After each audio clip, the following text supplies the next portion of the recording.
What is up, guys? Oh, this is a special one because I went back throughout all our episodes we've done already, and I'm like, what could I change? What could I do? And I feel like bigger, deep, stronger dives are our thing. So this episode 18, that I'm about to get you guys into, is based off the new template that I just created for our show. Okay. Hope y'all like it. Let me know what you guys think, comment-wise, at the end of this, and when you guys get a chance to listen to this, I'm really excited to bring this one to you. But without further ado, let's jump into episode 18, shall we? Okay. All right. Imagine this. 86 kid walks into a record store in a small town. The kind of place where carpet smells like dust and old card, and the fluorescent lights hum like they're trying to escape their own bodies. He's 16, awkward, angry, the only anger that teenagers get, carrying a storm inside him that doesn't have the language for him yet. He's been hearing whispers at school about a sound, something heavy, something loud, something that feels like a fist slamming into the sky. A sound that supposedly makes you feel less alone. A sound that makes the world make sense. He doesn't know what it's called. He doesn't know who plays it. He just knows he needs it. He walks up to the counter. He asks the clerk, a guy with long hair, denim vest, and a face that looks like he's seen every concert since the dawn of time. He says, "Hey, do you have anything heavier?" The clerk raises his eyebrow, says, "Heavier than what?" The kid shrugs. He's like, "I don't know, just heavier." The clerk thinks for a moment, then he shakes his head. "Sorry, man, nothing like that exists." The kid wanders the aisles anyways, searching for something that isn't there. He picks up a blues record, too soft. Picks up a punk record, it's too fast. Picks up a prog record, too clean. A hard rock record, he's like, close, not enough, not the thing he's aching for. So inevitably, he leaves empty-handed. And when he steps outside, the world feels just a little colder, a little sharper, and a little more hostile. Because in this universe, guys, the one we're stepping into today, metal never existed. There's no Sabbath, no Priest, no Maiden, no Metallica, no Slipknot, no Lamb of God, no Architects, no Gojira, no nothing. There's no riffs that feel like tectonic plates shifting under your feet. No breakdowns that crack your ribcage. There's no screams that sound like someone's finally understanding your pain. There's no community built on catharsis, chaos, and belonging. There's a world missing its heaviest heartbeat. And here's the thing. You don't realize how much metal holds this world together until you imagine a timeline where it never shows up at all. So today, guys, we're going there. We're stepping into the alternate universe where the heaviest genre on Earth never took its first breath. A universe where the outsiders never got their anthem. A universe where the misfits never found their church. A universe where the world stayed quiet when it should have gotten loud. Welcome to Ampyre Sessions, where discovery meets rebellion. This is the show that takes you on a journey through the world of music, the riffs, the legends, the hidden stories, and the lessons that fuel creativity. Here we break down the craft, the culture, and the chaos of sound, making it raw and unforgettable. Whether you're a musician, a fan, or you're just hungry for knowledge, Ampyre is your backstage pass to the rebellion of audio. So plug in, turn up. This is Ampyre Sessions. I'm your host, Dustin, and today, guys, bringing you one of our favorite categories, What If? It's an alternate universe, but in a different way. I hope you loved that opening. I certainly did when I wrote this. It is a fantastic new template that I am bringing you guys. I'm excited to share it with you. I hope you're excited to go along this journey with me today. Yeah, it's a couple times I have practiced this script myself, and I was almost brought to tears a couple times. I hope some of these has resonated with you, but I am excited to bring this new template with you. It's a lot deeper, a lot bigger dives. The same content. But yes, without further ado, guys, today we're stepping into an alternate timeline. A world that looks familiar on the surface, but underneath something is missing. Something massive. Something foundational. Something that shaped entire generations of outsiders, rebels, dreamers, and misfits. Today's question is simple, but the consequences are seismic. What if metal never existed? What if the genre that gave millions of people a place to put their rage, their grief, their confusion, their power never took its first breath? What if the spark that ignited the heaviest movement in modern music history never caught fire? What if the world stayed quiet when it should have gotten loud? Because here's the truth, guys. Metal didn't just show up. It wasn't an accident. It wasn't a marketing plan. It wasn't a label's invention. Metal was born out of necessity, out of a working class frustration, industrial decay, and the need for a sound that could hold the weight of a collapsing world. But in this timeline, guys, that moment never happens. There's no Tony Lamy power chords that sound like a planet cracking open. There's no distorted guitar tone that feels like a steel mill screaming. There's no blueprint for heaviness. There's no foundation for the genres that followed. And without that foundation, guys, the entire musical ecosystem mutates. So today, we're going to explore that mutation. We're going to walk through the world that emerges when metal never rises. We're going to feel the cultural void it leaves behind. And we're going to ask that question that matters most. Who do we become when the heaviest part of our musical identity never forms? This, my friends, is the What If series, where we bend reality, rewrite history, and explore the alternate universes hiding beneath the surface of the music culture. And today, we're stepping into the quietest, loud world imaginable. So without further ado, let's get into it. To understand the world where metal never existed, guys, we have to go back to a world where it did. Because metal didn't just appear. It erupted. It was a pressure valve, a cultural detonation, if you will. A response to a world that was getting louder, darker, and more industrial by the day. So, without further ado, ladies and gentlemen, let's rewind to the late 1960s, okay? Picture yourself in England, specifically Birmingham, England, a city built on steel, smoke, and a survival, a place where the factories never slept and the sky always looked like it was carrying a secret. The streets were loud, the work was brutal, and the future felt like a coin toss between I'll be barely getting by and I'm not getting by at all. This is where the seeds of metal, guys, were planted, not in luxury, not in comfort, not in polished studios, but in the grit of working class life. And at the center of it all was a young guitarist named Tony Lamy, a guy by all accounts should have never played guitar again after losing the tips of his fingers in a factory accident. But he did. He adapted, he tuned down, he created a darker, heavier sound because his body forced him to. That sound, guys, that accident became the blueprint for an entire genre. Now imagine this. In our alternate universe, that accident still happens, but Tony never returns to the guitar. Maybe he gives up. Maybe he never finds the right teacher. Maybe he never gets the encouragement that he needs. Maybe he never discovers the trick that keeps him playing. Whatever the reason is, guys, the spark never ignites. Black Sabbath never forms. The first heavy riff never shakes the air. The world never hears that opening tritone, the musical equivalent of a horror movie stepping into real life. And without that moment, guys, the entire chain reaction, it collapses. No Sabbath means you have no blueprint. No blueprint means you have no evolution.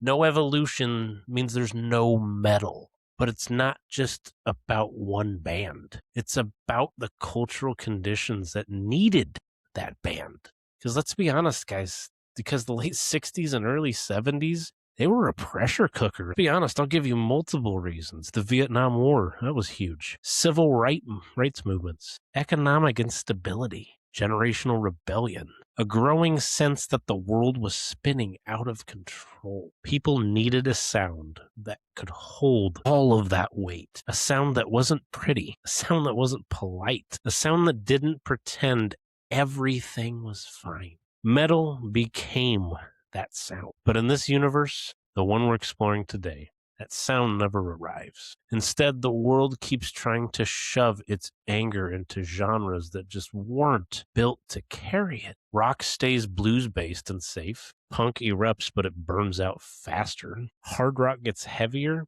but never crosses the threshold into true metal. Fans searching for catharsis, never finding the thing that speaks their language. And the culture that shaped metal, the fashion, the attitude, the community, the identity.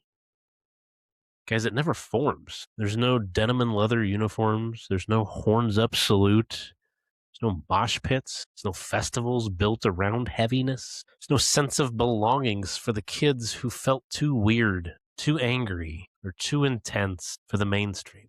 The world becomes a quieter place, but not a better one. Because when you remove metal, you remove one of the most powerful emotional outlets humanity ever created. And that's the world we're stepping into next. So let's step fully into this alternate universe now. The moment metal fails to ignite us, okay, the entire musical ecosystem begins to mutate. Quietly at first, but then violently, like a fault line shifting under the surface. Because metal wasn't a genre. It was a gravitational force, a cultural anchor, a sonic rebellion that pulled countless artists, fans, and movements into its orbit. Guys, you remove that anchor and everything just drifts. Let's start with the most immediate consequence. Hard rock never crosses the threshold into true heaviness. Okay? In our world, hard rock and metal, they're siblings, like brother and sister. Sometimes rivals, sometimes collaborators, but always somehow we're intertwined. But in this universe, hard rock becomes the ceiling. The heaviest sound available is still rooted in blues, swagger, and groove. Bands like Deep Purple, Led Zeppelin, and Blue Cheer still exist, but they never evolve into anything darker or more aggressive. They stay in the lane the industry is comfortable with. Radio-friendly, riff-driven, rebellious but not dangerous. There's no Paranoid, no War Pigs, no Children of the Grave, referencing 3 songs there, just so you're aware. No blueprint for darkness. And without that blueprint, the entire concept of heavy music gets stuck in adolescence. Punk, it erupts, but it burns out even faster than it did in reality. Punk still happens because punk was inevitable. It was a cultural scream waiting to happen, but without metal to absorb some of the rage, punk becomes the only outlet for raw aggression, and that's a problem. Because punk wasn't built for longevity, it was built for impact. Short songs, short careers, short fuses. In our world, metal took punk's energy and evolved it. Thrash, hardcore, metalcore, crossover, all of it. Metal gave punk kids a place to go when they wanted more precision, more musicianship, more sonic weight. But in this universe, there's nowhere for that energy to go. Okay?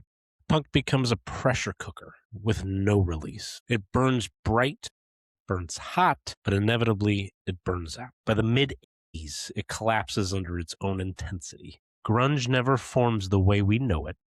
Grunge was built on a foundation of metal and punk, okay? The heaviness of Sabbath, the rawness of the Melvins, the emotional weight of Alice in Chains, and the sludge of Soundgarden. But in this universe, that foundation doesn't exist. Seattle still has rain.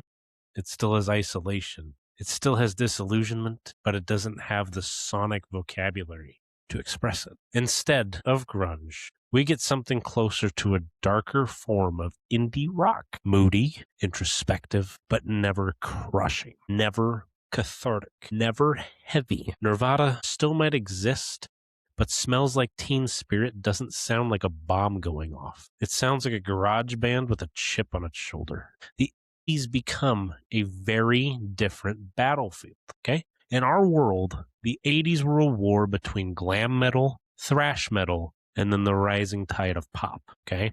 But in this universe, glam wins by default. There's no thrash to counterbalance it. There's no Metallica. There's no Slayer. There's no Megadeth. There's no Anthrax. The Sunset Strip becomes the dominant sound of the decade. All hairspray, all flash, all spectacle, but there's no counterweight. And without metal pushing the boundaries of aggression, the 80s become a decade defined by excess without depth. The 90s loses their backbone. In our world, the 90s were shaped by the heaviness that metal injected into the culture. Nu metal industrial, alternative metal, groove metal, grunge, darker edges, the rise of extreme subgenres, okay? That's what the 90s was about, experimentation, creativity within music. But in this universe, guys, none of that happens. The 90s become dominated by pop, hip-hop, and soft alternative rock. There's no Korn, no Pantera, no Tool, no Deftones, no Sepultura, no Rage Against the Machines in the form that we all know. The decade becomes emotionally lopsided. All introspection, no eruption. Festivals look completely different. You have no Ozfest, no Download, no Whackin', no Knotfest, no metal stages at major festivals. Instead, festivals become pop-centric, indie-centric, or EDM-centric decades later. The global touring ecosystem loses one of the most loyal, passionate, and financially stable fan bases ever. And then there's the emotional fallout. This is the part people underestimate. Metal didn't give us sound. It gave us language. It gave us community. It gave us a place to put the parts of ourselves that didn't fit anywhere else. Without metal, guys, millions of people grow up without the genre that tells them you're not too much. You're not too intense. You're not too emotional. You're not too angry. You're not alone. In this universe, guys, those people scatter. Some drift into punk, some into goth, some into industrial. Some guys just don't go into nothing at all. But none of those genres carry the same weight. None of them offer the same catharsis. None of them build the same sense of belonging. The world becomes quieter, but also more fractured. And that's just the beginning, guys. Now we move from this more structural collapse of it to the more emotional fallout side of it, okay? So this is the part of the story that doesn't show up on the charts, okay? Doesn't show up in the documentaries or in music history textbooks. This is the part that lives in people, in their bodies, in their identities, in the way they survive the world. Because metal wasn't just a genre, it was a container, a place to put the parts of yourself that didn't fit anywhere else, a place to scream without an apology, a place to feel powerful when the world made you just feel so damn small. So what happens in a universe where that container never exists? Let's step into it. Let's jump into the emotional void. Picture a kid in the 90s, the kind of kid who feels everything too intensely.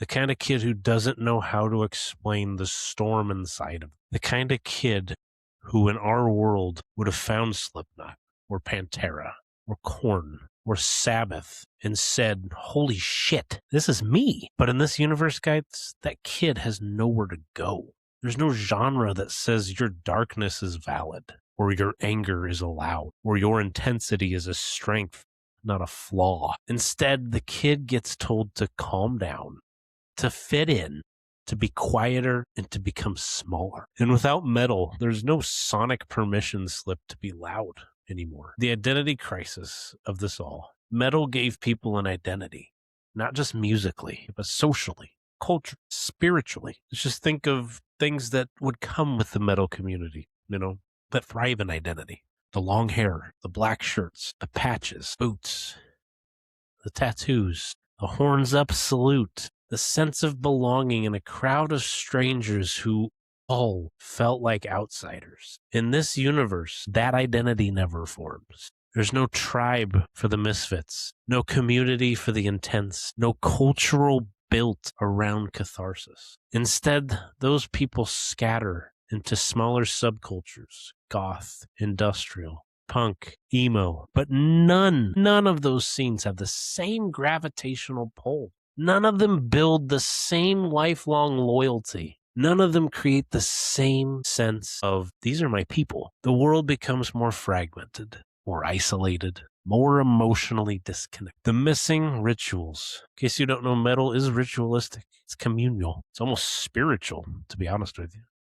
The mosh pit, the wall of death, the synchronized headbang. The moment the lights go down and the crowd roars like a single organism. The catharsis of screaming lyrics with thousands of strangers who all know exactly why you're there. In this universe, those rituals never exist. Concerts become more passive, more polished, more performative, but less communal. There's no place where you can lose yourself in the chaos and come out feeling reborn. And that changes people. Because as humans, we need ritual. We need a form of release. We need spaces where we can be raw without judgment. Metal gave us that.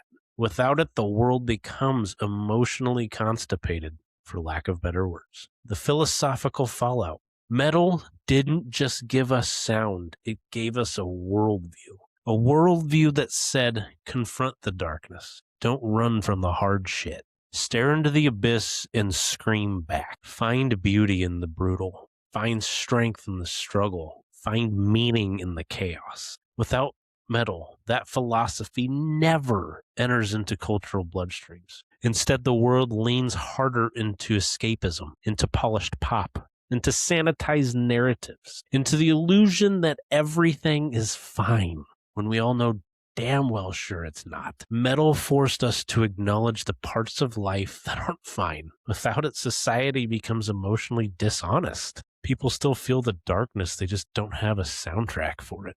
The creative consequences. Metal pushed musicians to extremes, faster, heavier, more technical, more experimental, more ambitious, more fearless. Without metal, that push never happens. Guitarists don't chase the impossible. Drummers don't push the limits of human endurance. Vocalists don't explore the full spectrum of the human voice. Producers don't learn how to sculpt sonic violence into art. Music becomes safer, more predictable, and less innovative. The entire creative landscape loses its edge. The cultural ripple effect. Metal shaped fashion, film, video games, comics, horrors, wrestling, sports, even politics, guys. It influenced aesthetics, attitudes, and archetypes. Without metal, the cultural palette becomes softer, less contrast, less shadow, less intensity. The world becomes a place where the edges are sanded down, not because that's better, but because no one ever showed us how powerful the edges could be. The human cost. This is the part that hits the hardest. Metal has saved lives, guys. Even if you're not a fan of the genre, it's saved lives. And I'm not talking metaphorically. I'm talking literally. It gave people a place to put their pain. It gave them a reason to keep going. It gave them a community that understood them. It gave them a voice when they felt voiceless. In this universe, those people still exist, but their lifeline doesn't. And that changes everything. This is the emotional landscape of a world without metal. A world that feels quieter, but also colder. A world that feels safer, but emptier. A world that looks fine on the surface, but underneath, something essential is missing. All right, now that we walked through the emotional and cultural fallout of a world without metal, it's time to step into the lab. This is the segment where I like to break down the mechanics, okay? Specifically of this alternate universe. The gears, the circuitry, the songwriting, the production, the technology, the physics of a world where metal never becomes a language. Because metal didn't just change culture, it changed the tools of music. It did. That's something people don't understand, but it did. It changed the way guitars were built. It changed the way drums were recorded. It changed the way amps were designed. It changed the way producers thought about distortion, compression, and sonic violence. So what happens when the entire evolutionary tree never grows? Let's open that door. Guitar technology freezes in time. In our world, metal forced guitar manufacturers to evolve. Higher output pickups, active electronics, extended range guitars, thicker strings, lower tunings, more stable bridges, more aggressive body shapes, amplifiers built for saturation instead of cleanliness. But in this universe, guys, none of that happens. The guitar world stays stuck in the 1970s mindset. Single coil pickups dominate. Humbuckers stay warm, not aggressive. 7 strings never go mainstream. 8 strings never exist. Drop tunings remain fringe. Amplifiers prioritize clarity over gain. The entire concept of heavy tone never evolves. There's no Mesa Bougie dual rectifier, no PV5150, no Engel, no Orange Thunderverb, no high gain monsters. Guitarists never chase the sound of a collapsing building, because no one ever shows them it's possible. Drumming never reaches extremity. Metal pushed drummers to the edge of human capability. Double kick technique, blast beats, polyrhythms, odd time signatures, extreme endurance, precision at high tempos. Built in this universe, drumming stays rooted in rock, jazz, and funk traditions. There's no Dave Lombardo redefining speed. There's no Gene Hoglan redefining power. There's no Tomas Hakey redefining rhythm. There's no Joey Jordison redefining precision. Drummers never learn to turn their bodies into weapons.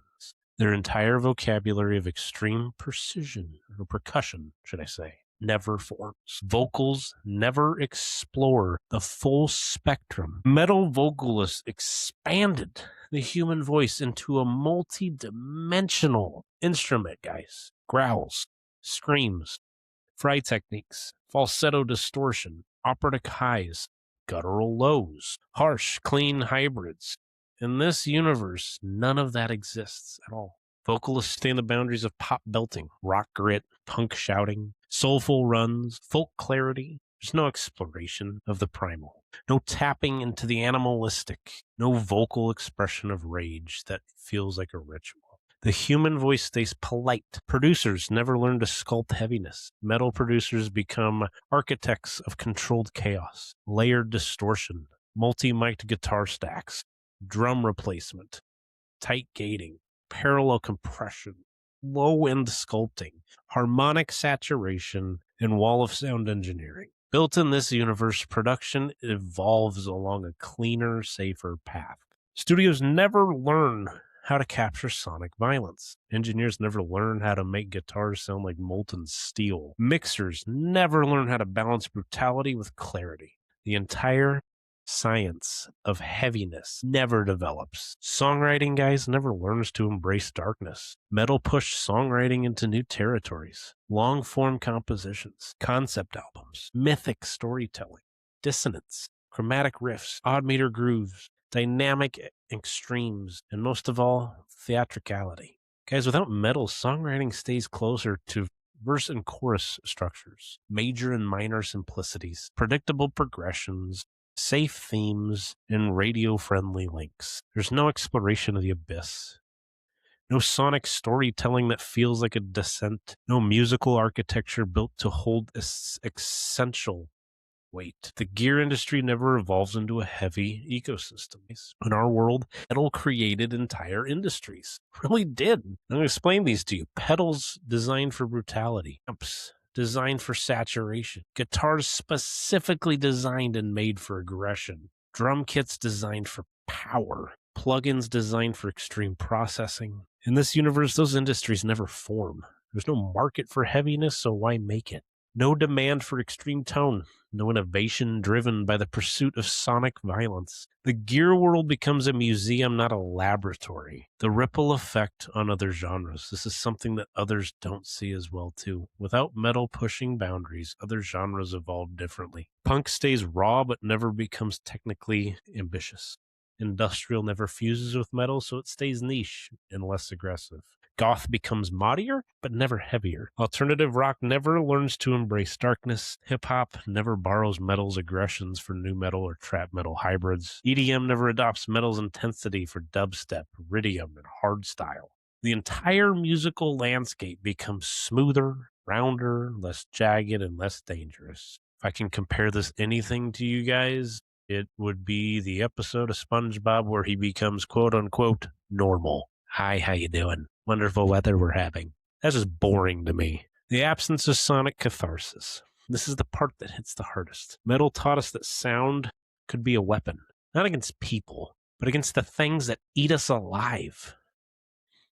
And I'm talking internally, whatever battle you have. Depression, rage, trauma, isolation, fear, grief, identity crises. Without metal, music never learns to carry that weight. The world becomes a place where sound is entertainment, not exorcism, and that changes the emotional architecture of society. This is the mechanical reality of the world without metal. A world where the tools never evolve, so why should anyone? The techniques never emerge and the sonic vocabulary never expands into the territory of the heavy. But now, we shift gear. All right, guys, this is the segment. This is the part where I am non-apologetic, okay? gloves off. Because here's the part where I stop being polite about this alternate universe. Here's the part where the academic tone of my voice just suddenly drops. The cinematic narration fades and the real frustration kicks in, because a world without metal, guys, it's not just a quieter world, it's weak. No backbone, no spine. And I'm tired of pretending otherwise. So let's talk about something people don't like to admit. Metal is a genre that takes the emotional hits nobody else wants to take. It's a place where nobody wants to openly admit that they need, but they go to it. Pop won't do it. Country won't do it. Indie won't do it. EDM won't do it. Folk music won't do it. Hell, even punk, as raw as it is, burns out before it can even carry the weight of metal. Metal is a genre that says, give me your rage, give me your grief, give me your trauma, give me the parts of you that scare the hell out of you. I can hold it. And in this alternate universe, guys, that voice never shows up. That pisses me the hell off. Because without metal, the world becomes emotionally dishonest. We get a culture that is obsessed with positivity, obsessed with polish, obsessed with pretending everything is fine. But we all know it is not. Metal is a genre that calls bullshit on what you think is fine. Metal is a genre that says, no, everything's not okay, but we're going to talk about it loudly. Without metal, guys, that honesty in our whole entire world disappears. And you feel it everywhere. You feel it in the music industry, where everything becomes safer, more marketable, more algorithm friendly. You feel it in the culture, where people are encouraged to suppress their intensity instead of channeling it. You feel it in the identity of entire generations who grow up without a genre that tells them it's okay to be angry, to be loud, to be different. And here's the part that really gets under my skin. Metal is one of the only genres that treats its fans as equals from head to frickin' toe. You're not as customers. You don't see dollar signs. You don't see demographics. You're not data points. Everyone is equal. Metal fans are passive consumers. We're participants. They're part of the ritual. We're part of the energy. And more importantly, we're part of that culture.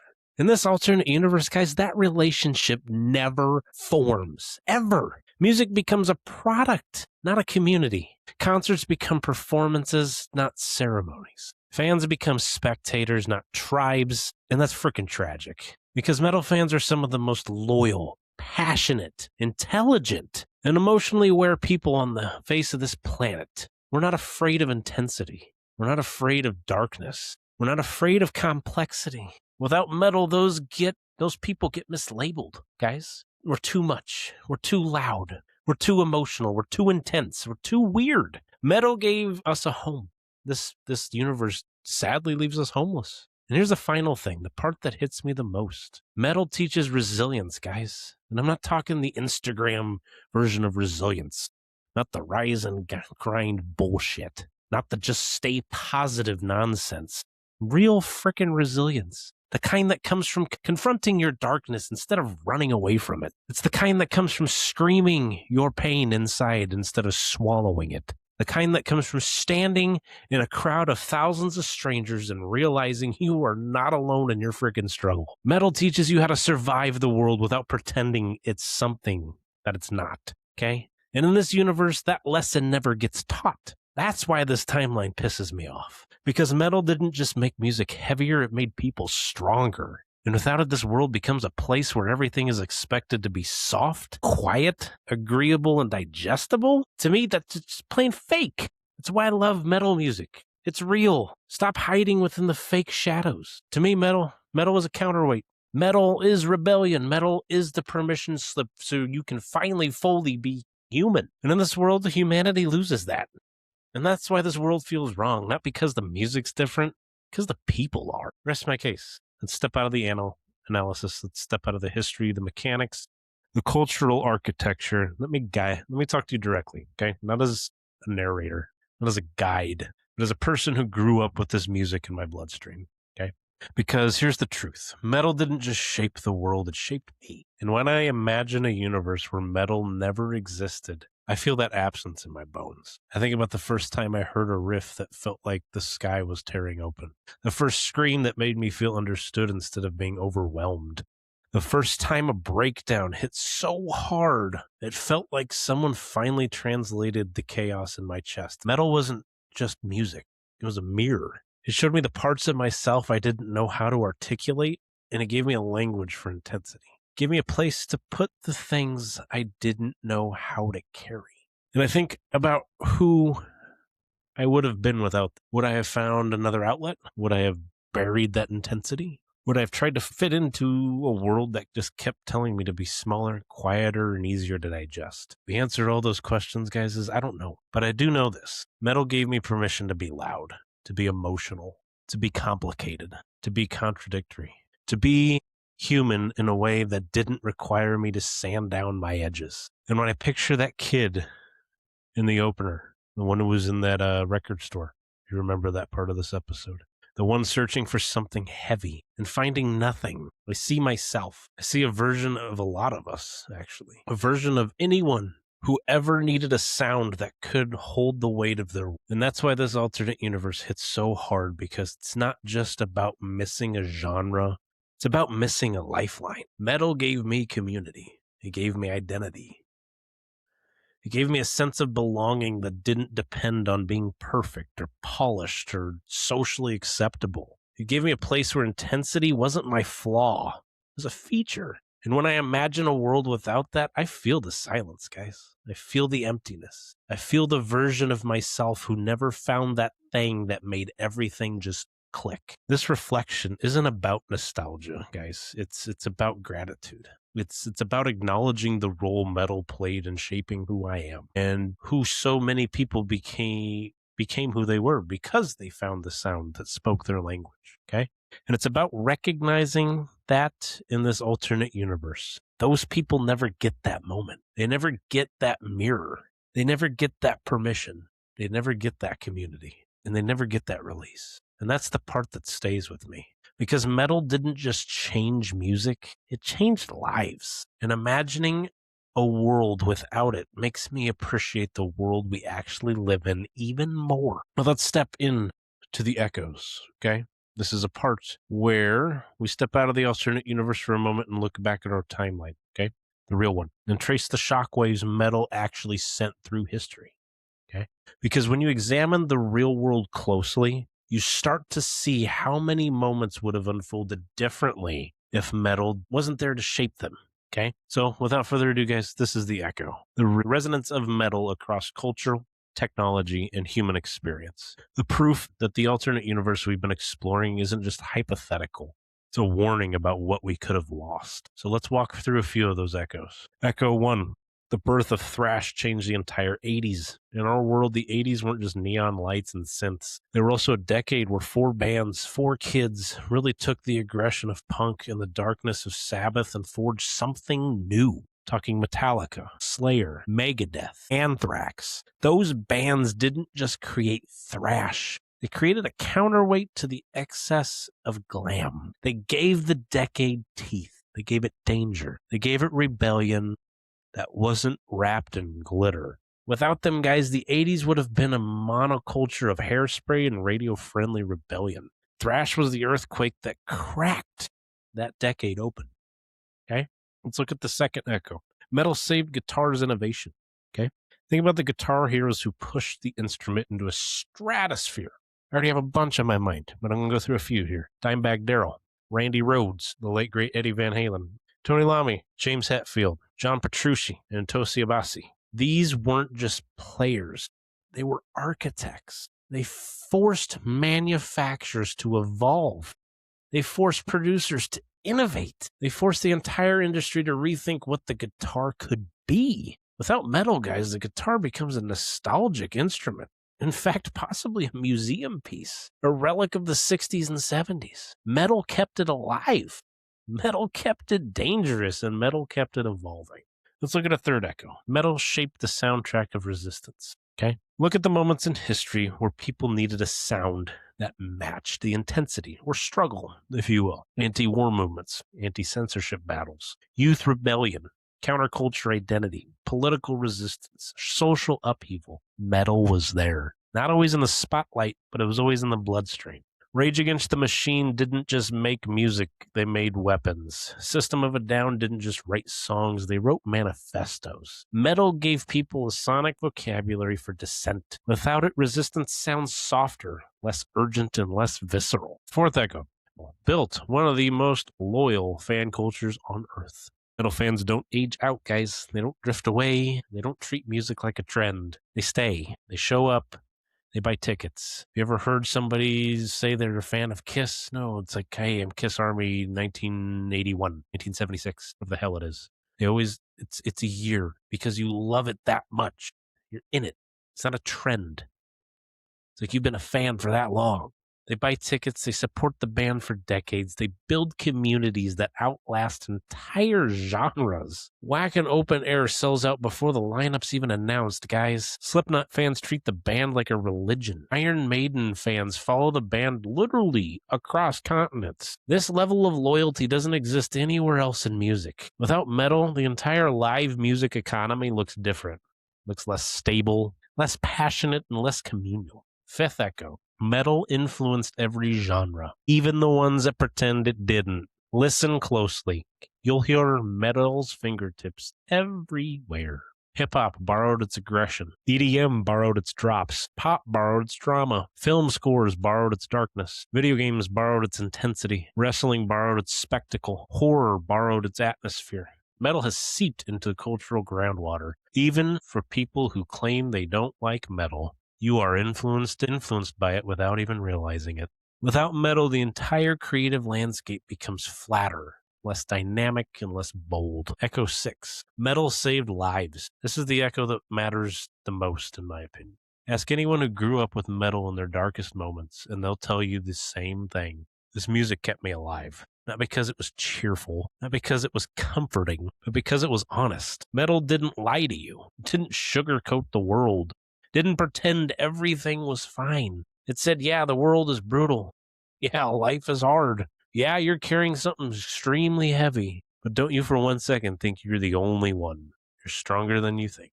That echo reverberates across generations. In this alternate universe we've been exploring, that echo never happens. Millions of people never hear the sound that tells them they're not broken.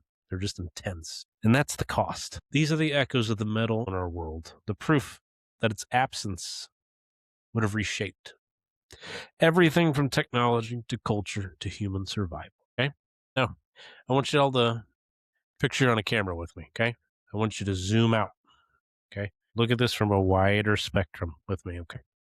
So let's zoom out. We talked about the music, right? We've talked about the culture. We've talked about the emotional architecture of the world without metal. But now we widen the frame. We look at society itself, the psychology, the generational identity, and the way people move through the world when one of the most important, powerful emotional outlets in human history never forms. Because metal didn't just change music, guys. It changed how people deal with being alive. When you remove that, there's consequences. They ripple far beyond the stage, too. Let's step into that big picture. A softer world, guys, doesn't mean it's always kinder. Okay? You guys think because you listen to lollipop music that everything's peachy king. It doesn't tell you the real story, but it feels fake. People assume that if you remove the heaviest genre in the world, the whole world becomes gentler, more peaceful, more harmonious. But let's be honest, guys, that's not how humans work. Intensity doesn't disappear just because you silence the soundtrack. It festers, it mutates, it finds other outlets, often less healthy ones, let's be honest. Metal gave people a place to put their darkness. Without it, that darkness leaks into places it just doesn't belong. You see, in this alternate universe, more internalized anger, more emotional suppression, more people who feel like they're too much for the world around, more pressure to conform to a sanitized emotional standard. A softer world becomes a brittle world. The disappearance of controlled chaos, metal taught generations how to engage with chaos in a controlled environment. Let's be honest, guys, a mosh pit isn't violence, it's choreography, it's trust, it's community, it's a ritual where chaos becomes connection. In a universe, that ritual never forms. People don't learn how to navigate intensity with others. They don't learn how to release energy safely. They don't learn how to transform aggression into catharsis. Instead, society becomes more anxious, more repressed, more emotionally volatile. Because when you don't have controlled chaos, you get uncontrolled chaos. The loss of a global language. Metal is one of the few genres that transcends borders without translation. A riff is a riff in any country in any language. A scream is a scream in any language. A breakdown hits the same in Tokyo as it does Sao Paulo, as it does Johannesburg, Berlin, and Omaha. Metal created a global tribe. Millions of people connected by sound, not by nationality. In this universe, that tribe never forms. Music becomes more regional, more fragmented, more divided. There's no Whackin', no Rock in Rio Metal Day, no global tours that unite fans across continents. The world becomes smaller. You lack the absence of mythology. Metal gave us modern mythology. Demons, gods, battles, legends, cosmic struggles, inner wars, epic narratives that made life feel bigger than the everyday. Metal turned ordinary people into heroes of their own internal sagas. Without it, culture becomes more literal, more grounded, more mundane. People lose the sense of epic scale, the feeling that their emotions are part of something mythic. The world becomes flatter, the silence of the outsiders. Every society has outsiders, people who don't fit the mold. People feel too intense, too emotional, too strange for the mainstream. Metal gave those people a megaphone, a banner, a home. Without it, outsiders become isolated. They drift into smaller subcultures. They don't have the same infrastructure or longevity. They lose the sense of belonging that metal provided. And society loses something too. We lose creativity, innovation, and perspective that outsiders bring when they have a place to gather. A world without metal is a world where margins stay silent. The emotional monoculture. Without metal, the emotional range of mainstream music, it narrows. Pop becomes the dominant emotional language. Bright, polished, optimistic, digestible. But life, guys, isn't always digestible. Life isn't always bright. And sure as hell, life isn't always clean. Metal filled the emotional gaps that other genres just avoided to even touch, which to me, that makes them extremely fake. I'm not trying to brag on metal, but if you can't speak with honesty, you're fake. Without it, guys, people grow up with fewer emotional tools, fewer ways to process intensity, fewer ways to express the parts of themselves that don't fit into a major key. The world becomes emotionally mono. The generational impact. Think about the generation shaped by metal. Okay, the kids who survived the 80s because of thrash. The kids who survived the 90s because of nu metal. The kids who survived the 2000s because of metalcore. The kids who survived the 20s because of progressive and djent. And the kids who are surviving the 20s because of hybrid genres that blend metal with everything else. Metal didn't just soundtrack their lives, it helped them survive. In this universe, those generations grow up without that lifeline. And the world feels difference. It does. It feels the difference. More anxiety, more isolation, more people who feel like they're carrying something heavy with no place to put it. Metal was the container. Without it, the weight stays inside. The cultural cost. When you remove metal, you remove a global community, a creative engine, a philosophical counterweight, a sonic rebellion, a cultural pressure valve, a mythic storytelling tradition, a sanctuary for the intense, a ritual for the restless, a home for the outsiders. You remove one of the few places where people can fully, unapologetically be themselves, and the world becomes a place where everyone is expected to be smaller. That, ladies and gentlemen, that is the cost. I just want you to imagine the alternate universe we just explored, okay? And tell me what you think you would have changed. What part of your life would look different? What version of you wouldn't exist? What would you have missed out on? Your perspective fills the parts of this world I can't see from here, guys, because I can only see my own internal struggle that metal has been able to dig me out of, you know? So if you want to go deeper, if you want full length video episodes, exclusive interviews, member only discounts, or the full unfiltered Ampyre Sessions experience, please, I encourage you to join the Backstage Pass. Keeps the show alive, and it also keeps it independent. It also keeps it loud, too. But whether you join or not, whether you are new here or you've been with me since day one, I want to thank everyone for being a part of this. Metal has shaped us. Metal has saved us. Metal has connected us. And imagining a world without it just reminds us just how much it matters. You stepped through an entire universe, one where the heaviest heartbeat in music history never formed. A world without riffs, a world without catharsis, a world without the sound that saved millions of us. But now we're back, okay? We're back in this timeline where metal did exist, where it does and continues to exist and thrive, where it continues to evolve, fracture, rebuild, and roar. Do the roar. Where it still gives people a place to put the weight they can't carry alone. And if this episode did anything, if it made you think or feel or remember, let it be this. Metal matters. Not because it's loud, not because it's fast, not because it's heavy. It matters because it's honest. It's one of the few genres brave enough to look at the world and at us without flinching.